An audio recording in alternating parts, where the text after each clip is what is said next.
तो दोस्तों RD coaching classes में आपका स्वागत है। आज हम त्रैमासिक एग्जाम के लिए महत्वपूर्ण प्रश्नों में से 2 अंक वाले प्रश्न, 3 अंक वाले और 4 अंक वाले प्रश्नों की क्रमवार स्टडी करेंगे। सबसे पहले, किसी स्पीसीज में इलेक्ट्रॉन, प्रोटॉन तथा न्यूट्रॉन की संख्या क्रमशः 18, 16 तथा 16 है। इसका उपयोग संकेत परमाणुवीय व आयनिक व्यवस्था में लिखिए। तो हम डायरेक्टली समझ लेते हैं कि जो यहाँ पे बोला है कि इलेक्ट्रॉन की संख्या, यानी कि इलेक्ट्रॉन हमें कितने दिए गए हैं 16, और आपको प्रोटॉन कितने दिए गए हैं, ये इलेक्ट्रॉन आपके पास 18, प्रोटॉन आपके पास 16 और न्यूट्रॉन आपके पास कितने दिए गए हैं 16। तो हम जानते हैं कि जहाँ पे प्रोटॉन और जो इलेक्ट्रॉन होते हैं सेम सेम होते हैं यहाँ पर, तो ये संकेत किसकी ओर बता रहा है, सल्फर की ओर। क्यों? तो हम क्या लिखेंगे कि ये सल्फर 16 का है, लेकिन इसके ऊपर 2 माइनस लगा हुआ है, तब जाके इसके इलेक्ट्रॉन 18 हुए। ठीक है। अब एनोड किरणों के 2 गुण लिखिए।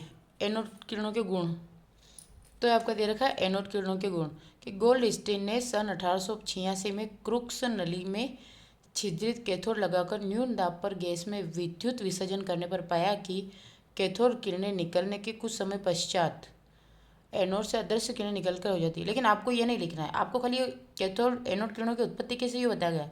अब आपसे क्वेश्चन में क्या पूछा गया है, एनोड किरणों के गुण लिखे। तो एनोड किरणें सरल रेखा में गमन करती है। एनोड किरणों के मार्ग में यदि विद्युत क्षेत्र लगाया जाए तो ये ऋण आवेशी क्षेत्र की ओर मुड़ जाती है। और तीसरा है, एनोड किरणें अपने पथ में रखे हुए पेडल चक्र में यांत्रिक गति उत्पन्न करती है। और विसर्जन नली में अलग अलग गैस ली जाए तो प्रत्येक दशा में प्राप्त एनोड कणों की संहति अलग अलग होती है। आपको इनमें से सिर्फ 2 ही लिखना है, क्योंकि आपको 2 नंबर के लिए पूछा गया है। अब अगला क्वेश्चन है आपका, कक्ष तथा कक्षक में अंतर स्पष्ट कीजिए। तो आपका दिया गया है कक्ष तथा कक्षक में अंतर। कक्ष नाभिक के चारों ओर निश्चित वृत्ताकार पथ जिस पर इलेक्ट्रॉन गमन करता है कक्ष कहलाता है, और कक्षक नाभिक के चारों ओर त्रिविम क्षेत्र है जहां इलेक्ट्रॉन के पाए जाने की प्रायिकता अधिकतम होती है, उसे कक्षक कहते हैं। सभी कक्षक वृत्ताकार होते हैं और एस कक्षक के अलावा विभिन्न कक्षकों का आकार अलग अलग, क्योंकि एस क्या होता है, गोलाकार होता है, वृत्ताकार होता है। फिर कक्ष अधिशात्मक होते हैं और एस कक्षक को छोड़कर सभी दिशात्मक होते हैं। यह इलेक्ट्रॉन की द्विविमीय गति को दर्शाता है और यह इलेक्ट्रॉन की त्रिविमीय गति को दर्शाता है। कोश के इलेक्ट्रॉनों की अधिकतम संख्या 2n2 होती है और इधर किसी कक्षक में अधिकतम 2 इलेक्ट्रॉन हो सकते हैं। इसी के बाद आपका नेक्स्ट आता है n+l नियम क्या है। तो ये भी मैंने क्लास में आपको अच्छे से समझाया था कि विभिन्न कक्षकों में इलेक्ट्रॉन n+l नियम के अनुसार बढ़ते हैं, जहाँ n मुख्य क्वांटम संख्या तथा द्विगंशी क्वांटम संख्या है। इस नियम के अनुसार नया इलेक्ट्रॉन उस कक्षक में पहले प्रवेश करता है जिसके लिए n+l का मान सबसे कम होता है। जैसे आपको दे रखा है 2s और 2p के लिए n+l के मान क्रमशः 2 और 3 है। अब कैसे है, मान लेते हैं आपके पास, अब यहाँ पर आपको क्या दिया गया है 2s और 2p, तो उसने बोला कि इसका 2 और इसका 3। अब कैसे हो रहा है 2 और 3 वो देखते हैं। तो हम क्या है कि s के लिए हम इसे s की वैल्यू क्या होती है 0 होती है, और यहाँ पे हमें n की वैल्यू कितनी दी गई है 2 दी गई है। तो 2 + 0 कितना हो रहा 2, इसलिए हमारे पास अगर 2s की वैल्यू बोले तो कितनी आ रही है, हमारे पास 2 आ रही है। और अगर p की बात करें तो आपको यहाँ पे n की वैल्यू कितनी दे रखी है 2, और l की वैल्यू कितनी दे गई है 1, क्योंकि p की वैल्यू कितनी होती है 1 होती है, इसलिए 2 + 1 = कितना होगा 3। तो ये आपका 3 सही है। इसलिए बोलेंगे कि 2s जो होता है कि 2 के लिए ये 2s के लिए 2 होता है और 2p के लिए 3 होता है। अतः इलेक्ट्रॉन पहले 2s उपकोश में प्रवेश करेगा। यदि 2 से अधिक कक्षकों के लिए n+l का मान समान हो तो नया आने वाला इलेक्ट्रॉन उस कक्षक में प्रवेश करता है जिसके लिए n का मान न्यूनतम होता है। जैसे अगर आपको दोनों सेम सेम मिल जाए, मान लीजिए आपको दिया गया है 4p + 3d। अब इन दोनों में से पहले इलेक्ट्रॉन किस में जाएगा, तो 4p है और p का देखा हमने कितना होता है 1, तो n की वैल्यू आपके पास कितनी है 4, तो आपका हो गया 4 + 1 कितना हो रहा है 5। अब इधर देखते हैं आपके पास 3 दिया है और d की वैल्यू कितनी होती है 2, तो आपके पास n की वैल्यू 3 और d की वैल्यू 2 कितने हो गए 5।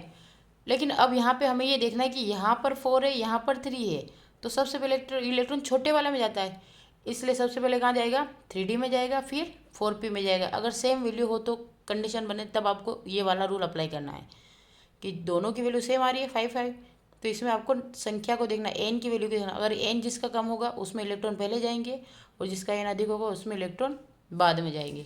ये आपका स्पेशली क्रम चलेगा। ठीक है, फिर ये वाला समझ लीजिए अच्छे से कि 3D के लिए एन का मान, इसलिए 3D उपकोष में इलेक्ट्रॉन पहले प्रवेश करेगा। क्लियर हो गया। अब नेक्स्ट क्वेश्चन, अगला क्वेश्चन है हुंड का नियम लिखिए एवं कारण लिखिए कि हुंड के नियम को बहुलता का नियम क्यों कहते हैं। तो आपका दिया गया हुंड की अधिकतम बहुलता के नियम को उदाहरण से समझाइए।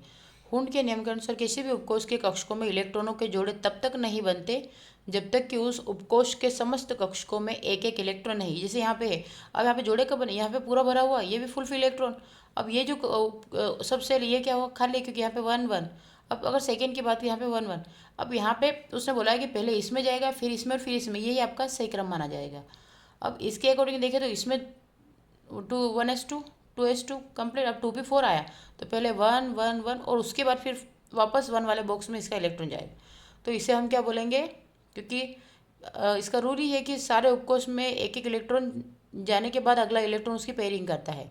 तो किसी भी उपकोष के कक्षकों में इलेक्ट्रॉन के जोड़े तब तक नहीं बनते जब तक कि उस उपकोष के समस्त कक्षकों में एक एक इलेक्ट्रॉन नहीं चला जाता। अगर एक और बात करें तो समान ऊर्जा के कक्षकों में इलेक्ट्रॉनों का युग्मन तभी होता है जब आने वाले इलेक्ट्रॉन के लिए कोई रिक्त कक्षक न मिले। अगर यहाँ पे हमें रिक्त कक्षक मिला, हमने यहाँ पे डाला, हमें यहाँ पे मिला, हमने डाला, लेकिन हमें यहाँ पे मिला ही नहीं, तो हम क्या करेंगे, वापस पेयरिंग शुरू कर देंगे। ठीक है, अर्थात किसी भी उपकोष की कक्षक में इलेक्ट्रॉन इस प्रकार से बढ़ते हैं कि समान चक्रण के अयुग्मित इलेक्ट्रॉनों की संख्या अधिकतम हो, और ये आपके बताया था हुंड ने। ठीक है, नेक्स्ट क्वेश्चन। अब हम 3 नंबर के लिए बात करते हैं। हाइड्रोजन के समस्थानिकों के नाम, संरचना बताते हुए इलेक्ट्रॉन, प्रोटॉन, न्यूट्रॉन की संख्या बताइए। तो हाइड्रोजन के तो आप जानते ही है क्या होता है। हाइड्रोजन के होते हैं सबसे पहले हाइड्रोजन का, फिर ड्यूटेरियम और फिर ट्राइटेरियम। ठीक है, खाली प्रोटॉन की संख्या चेंज हो जाएगी, बाकी तो सेम ही रहेगा। अगला आता है इलेक्ट्रॉन की कण एवं तरंग प्रकृति को संक्षेप में समझाइए।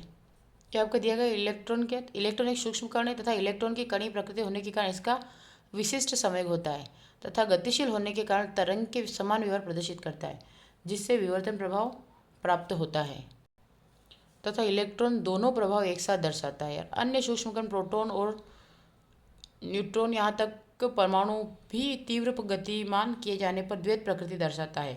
गतिशील कण द्वारा उत्पन्न तरंग के तरंगधैर्य को डी ब्रोगली समीकरण द्वारा दर्शाया जाता है। उनके अनुसार किसी भी गतिशील कण का तरंगधैर्य उसके संवेग के व्युत्क्रमानुपाती होता है तथा इसे निम्न समीकरण द्वारा प्रदर्शित या दर्शाया जाता है। लेमडा h/mv, यहाँ पर आप mv को p से रिप्लेस कर सकते हैं, तो लेमडा इजिकल टू h/p और लेमडा प्रोपोर्शनल 1/p। तो लेमडा अति सूक्ष्म कण जिसे इलेक्ट्रॉन का तरंगधैर्य है, और m कण का द्रव्यमान, और v कण का वेग, p कण का संवेग, और h जो होता है प्लांक स्थिरांक होता है। अब आता है आपका रदरफोर्ड के अल्फा प्रकीर्णन प्रयोग के निष्कर्ष लिखिए। ठीक है, रदरफोर्ड के अल्फा कण प्रकीर्णन के निष्कर्ष लिखिए।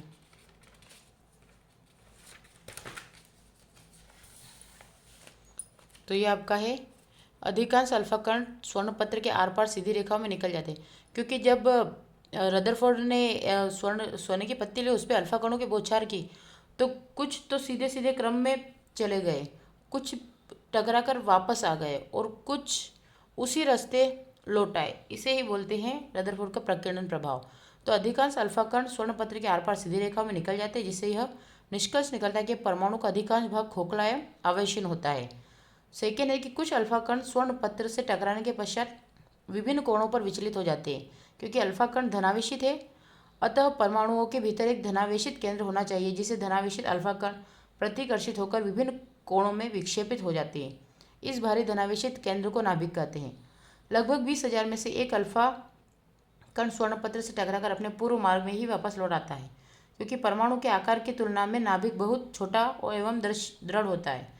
रदरफोर्ड के अनुसार परमाणु की त्रिज्या 10⁻⁻8 सेंटीमीटर तथा नाभिक की त्रिज्या की 10⁻13 सेंटीमीटर होती है।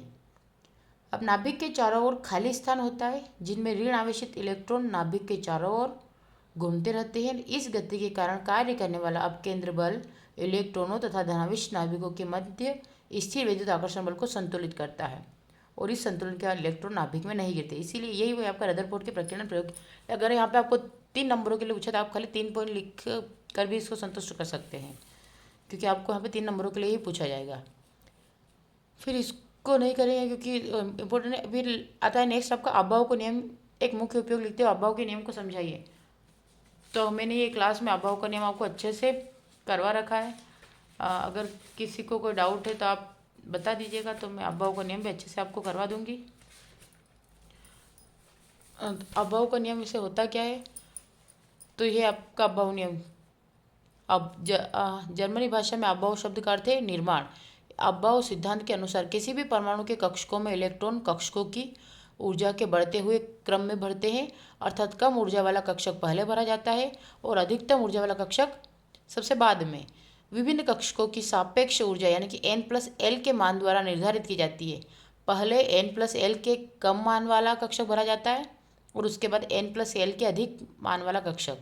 जैसे 4s तथा 3D कक्षकों के लिए n+l के मान क्रमशः 4+0 या 4 तथा 3+2 बराबर 5 होंगे, अतः 4s कक्षक से पहले 3D कक्षक में भरा होगा। इसी प्रकार 4f तथा 6s कक्षकों के लिए n+l के मान क्रमशः 4+3 बराबर 7 और 6+0 6 होगा। और अगर 4s कक्षक 4 की बात करें तो 4f कक्षक में भराव 6s कक्षक भरने के बाद ही होगा, क्योंकि एक क्रम जो था ये बताया था। तो आप इसको बनाने के लिए क्या करेंगे, सबसे पहले 1 2 3 4 5 6 7 लिख लेते हैं। उसके बाद यहाँ से चालू करेंगे, आपका क्या आता है तो 2p 3p 4p 5p 6p 7p, फिर 3d 4d 5d 6d और फिर 4। अब यहाँ पे डायरेक्ट यहाँ से आपको चालू करना है, इस प्रकार से ये चलेगा।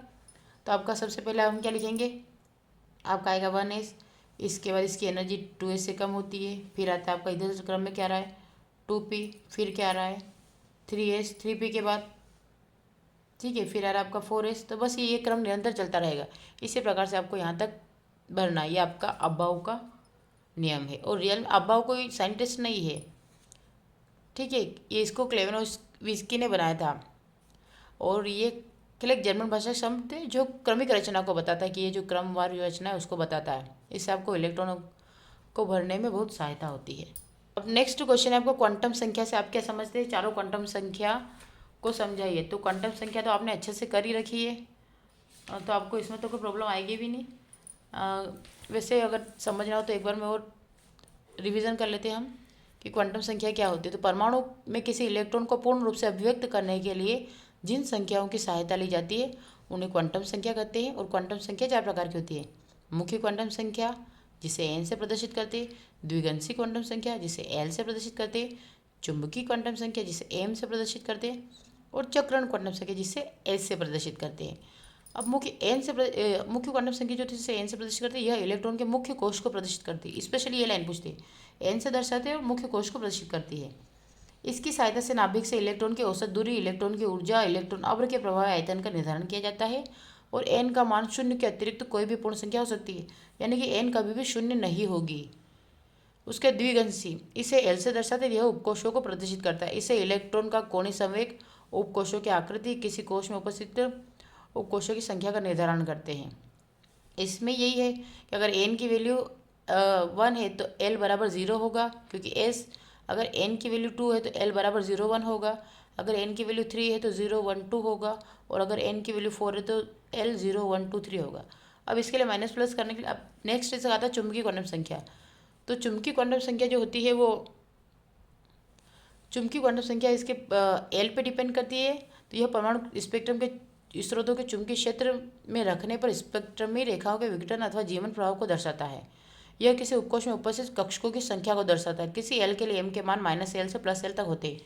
यदि आपने एल 0 है तो एम 0, अगर एल 1 है तो एम की वैल्यू -1 0 +1 होगी, तथा अगर एल की वैल्यू 2 है तो एम -2 -1 0 +1 +2 होगी। और यदि एल बराबर 3 है तो एम -3 -2 -1 0 +1 +2 +3। यानी कि हम बोल सकते हैं अगर एल 0 मतलब एस बॉक्स ब्लॉक को बता रहा है, अगर एल 1 है तो ये पी ब्लॉक को, अगर एल 2 है तो ये डी ब्लॉक को, और अगर एल 3 है तो ये ए ब्लॉक को बताएगा। और चक्र में इलेक्ट्रॉन का क्रम, क्योंकि आप अगर इलेक्ट्रॉन को भर रहे हैं तो ये आपका अगर प्लस को बता रहे हैं माइनस को, तो ये प्लस आप या माइनस आप इलेक्ट्रॉन बताएगा। ठीक है, तो एक दक्षिणावर्त एक वामावर्त यानी क्लॉकवाइज और एंटी क्लॉकवाइज को बताता है। अब आपका नेक्स्ट है एल्यूमिनियम सिलिकॉन में 3p कक्षक में अयुग्मित इलेक्ट्रॉन होते हैं, और कौन से तत्व का इलेक्ट्रॉन नाभिक से अधिक प्रभावी नाभिक आवेश अनुभव करेगा। तो यहाँ पर आपका ये है, ठीक है। ये आपका क्वेश्चन है, क्या दे रखा है कि एल्यूमिनियम तथा सिलिकॉन में 3 p कक्षक है। तो यहाँ पे एल्यूमिनियम का इलेक्ट्रॉनिक विन्यास करेंगे, आप शॉर्ट में भी कर सकते हैं, Na करके 3:3p कर सकते हैं। और यहाँ पे भी सिलिकॉन का Na करके 3:3p2। अब दोनों कक्षकों में की संख्या समान है, तो Si+4 तथा एल्यूमिनियम +3 की अपेक्षा अधिक नाभिक आवेश होने के कारण सिलिकॉन में नाभिक आवेश अधिक प्रभावी होगा, क्योंकि जिस पे प्लस यानी कि इसमें इलेक्ट्रॉन संख्या किसकी अधिक है, तो +4, इसलिए ये ज़्यादा नाभिकीय आवेश प्रदर्शित करेगा, और +3 है कम नाभिकीय आवेश प्रदर्शित करेगा। इसकी लैंग्वेज ज़्यादा कोई वो नहीं है, बस आपको इलेक्ट्रॉन विन्यास पता होना चाहिए। नेक्स्ट आता है आपका पाउलिक अपवर्जन का सिद्धांत। तो पाउलिक अपवर्जन सिद्धांत क्या कहता है? पाउलिक अपवर्जन सिद्धांत कहता है कि किसी भी परमाणु में किन्हीं 2 इलेक्ट्रॉनों की चारों क्वांटम संख्याएं समान नहीं हो सकती। दूसरे शब्दों में, एक ही परमाणु की किन्हीं 2 इलेक्ट्रॉनों की 3 क्वांटम संख्या समान हो सकती है, परंतु चौथी चक्रण क्वांटम संख्या अवश्य भिन्न होगी। अर्थात किसी भी कक्षक में विपरीत चक्रण वाले केवल 2 इलेक्ट्रॉन रह सकते हैं। जैसे आपका हीलियम दे रखा है 1s2। अब प्रथम इलेक्ट्रॉन हेतु और द्वितीय इलेक्ट्रॉन हेतु, तो प्रथम इलेक्ट्रॉन है अगर पहले, क्योंकि इसमें 2 इलेक्ट्रॉन है, पहला और दूसरा, तो दोनों की बात करते हैं। यहाँ पे अगर प्लस वाले की बात करें तो यहाँ पे पहले को हम क्या बोल रहे हैं कि एन की वैल्यू यहाँ पे 1 है तो 1 है, एल की वैल्यू एस है इसलिए 0 होगी, तो एस 0 तो एम भी 0 होगा, ठीक है, एल 0 एम 0, और पहले के लिए हम +1 दर्शाते हैं। और द्वितीय इलेक्ट्रॉन की बात करते हैं उल्टा क्रम, इसलिए यहाँ पे 1 है, एस 0 है तो एम भी 0 होगा, और नेक्स्ट ये अंतिम इलेक्ट्रॉन इसलिए माइनस का -1/2। और परमाणु के विभिन्न मुख्य ऊर्जा स्तरों, उप ऊर्जा स्तरों में इलेक्ट्रॉनों की अधिकतम संख्या और विभिन्न इलेक्ट्रॉनों की क्वांटम संख्या की गणना कर सकते हैं, और इस नियम से परमाणु संरचना को काफ़ी स्पष्ट रूप से समझाया जा सकता है। अब आपका हाइड्रोजन स्पेक्ट्रम की चारों श्रेणियों का नाम लिखते हुए प्राप्त स्पेक्ट्रम का चित्र बनाइए। ये भी मैं आपको एक बार बता देती हूँ ताकि आप डाउट ना रहे। जो आपका हाइड्रोजन स्पेक्ट्रम पूछा है, इसमें बोहर का परमाणु सिद्धांत हाइड्रोजन परमाणु के रेखीय वर्णक्रम की व्याख्या करने की सहायता से कर सकते हो। हाइड्रोजन वर्णक्रम, जो उसमें क्वेश्चन आपसे ये पूछा है, क्या पूछा है कि हाइड्रोजन स्पेक्ट्रम की चारों श्रेणियों के नाम लिखते हुए प्राप्त स्पेक्ट्रम का चित्र बनाइए। तो हाइड्रोजन परमाणु के रेखीय स्पेक्ट्रम में अनेक रेखाओं की 5 श्रेणियां प्राप्त होती है, और ये श्रेणियां अलग अलग तरंगदैर्घ्य के क्षेत्र में होती है। जैसे लाइमन श्रेणी पराबैंगनी क्षेत्र में, बामर श्रेणी दर्शक क्षेत्र में, और पाश्चन ब्रैकेट एवं फुड श्रेणियां अवरक्त क्षेत्र में होती है। ये 5 प्रकार की होती है, जिसमें सबसे कम लाइमन श्रेणी, फिर बामर श्रेणी, फिर पाश्चन श्रेणी, फिर ब्रैकेट और फिर फुंड श्रेणी आती है। तो ये श्रेणियों का क्रम पूछा गया। तो हाइड्रोजन परमाणु में केवल 1 इलेक्ट्रॉन होता है, लेकिन इसके स्पेक्ट्रम में अनेक रेखाएं प्राप्त होती है। बोर ने इसका स्पष्टीकरण किया है कि उनके अनुसार प्रत्येक परमाणु कुछ निश्चित ऊर्जा स्तर होते हैं जिनमें अनुरूप ऊर्जा वाले इलेक्ट्रॉन चक्कर लगाते हैं। हाइड्रोजन गैस में असंख्य हाइड्रोजन परमाणु होते हैं जिनकी जिनकी सामान्य अवस्था में इलेक्ट्रॉन निम्नतर प्रथम ऊर्जा स्तर में रहता है। जब हाइड्रोजन परमाणु को बाहर से उपयुक्त ऊर्जा मिलती है तो विभिन्न परमाणु ऊर्जा का अवशोषण करके विभिन्न ऊर्जा स्तरों में चले जाते हैं, और ये इलेक्ट्रॉन उच्चतम ऊर्जा स्तर में 10⁻⁸ सेकंड रहकर तुरंत ही ऊर्जा का उत्सर्जन करके किसी भी निम्नतम ऊर्जा स्तर में आ जाता है। इस प्रक्रिया को संक्रमण कहते हैं। इस ऊर्जा का उत्सर्जन प्रकाश के फोटोन के रूप में होता है, और प्रत्येक फोटोन की आवृत्ति तथा तरंगदैर्घ्य निश्चित होती है, जिसके फलस्वरूप ही वर्णक्रम में विभिन्न रेखाएं प्राप्त होती है। परमाणु की वर्णक्रम मतलब स्पेक्ट्रम, और परमाणु के विभिन्न ऊर्जा स्तरों में सबसे अंदर की ऊर्जा N1 में इलेक्ट्रॉनों के वापस आने से लाइमन श्रेणी प्राप्त होती है। इसी प्रकार जब ऊर्जा 3, 4, 5 से इलेक्ट्रॉन दूसरी कक्षा में जाता है तो बामर श्रेणी प्राप्त होती है। इसी प्रकार जब इलेक्ट्रॉन विभिन्न उच्च ऊर्जा स्तरों में क्रमशः तीसरे, चौथे और 5वें कोश में जाता है तो पाश्चन ब्रैकेट तथा फुंड श्रेणी प्राप्त होती है। ठीक है, ये आपको इस प्रकार से इसको दर्शाना, बाकी इसकी कैलकुलेशन हमें अभी कोई वो इतना है नहीं, तो आप यहाँ तक भी कर लेंगे तो आपका काफ़ी होगा। और वो जो क्वेश्चन बना वो चित्र के हिसाब से ना, बाकी आप इसको भी देख सकते हैं कि बामन सूत्र क्या है। तो जे बमन के अनुसार हाइड्रोजन परमाणु के दृश्य क्षेत्र के स्पेक्ट्रम की रेखाओं की आवृत्ति को निम्नलिखित सूत्र दर्शाया जा सकता है कि µRH1 /2 N⁻²। यहाँ पे RH रीडवर्ग स्थिरांक है, N 3, 4, 5 है, जहाँ पर रेखाओं की श्रेणी दृश्य रेखा क्षेत्र में होती है तथा बामर श्रेणी कहलाती है। इसके पश्चात 4 अन्य श्रेणियों का पता चला। पराबैंगनी क्षेत्र में लाइमन श्रेणी तथा अवरक्त क्षेत्र में पाश्चन श्रेणी, ब्रैकेट श्रेणी तथा फुंड श्रेणी की रेखाएं प्राप्त होती है, और इनकी व्याख्या करने के लिए बामर सूत्र को निम्न सूत्र के संशोधित किया जाता है। यहाँ पर आपके पास ये सूत्र देखा है, न्यू बार =1 लैम्डा RH। ठीक है, ये आपका पूरा फॉर्मूला दे रखा है, तो इसको अलग अलग यानी कि यूज़ कर सकते हैं आप। तो जहाँ 2, 3, 4, 5 के लिए, तो 3 के लिए, फिर 4 के लिए, फिर 5 के लिए अलग अलग स्पेक्ट्रम में खाली वैल्यू पुट करना है आपको और कुछ नहीं, तो ये आपका सेट हो जाएगा। ठीक है, आपने यहाँ पे 1 लिया तो यहाँ पे 2 3 4 5 हो गया, अगर 3 लिया तो यहाँ 4 5 6 हो गया, अगर 4 लिया तो 5 6 7 हो गया, यहाँ 5 है तो 6 7 8, यानी क्लास तक इसके आगे का क्रम चलेगा, पीछे का क्रम नहीं आएगा। यही आपका हाइड्रोजन स्पेक्ट्रम का बामर श्रेणी भी है। और ये आपका ये क्वेश्चन भी है कि हाइड्रोजन स्पेक्ट्रम की चारों श्रेणियों के नाम लिखते हुए प्राप्त स्पेक्ट्रम का चित्र। तो अब चारों श्रेणियों के नाम क्या क्या है? लाइमर श्रेणी, पाश्चन श्रेणी, ब्रेकेन श्रेणी, फुंड श्रेणी। ओके, वीडियो अच्छा लगा है तो लाइक करें, शेयर करें, सब्सक्राइब करें। Thank you for watching.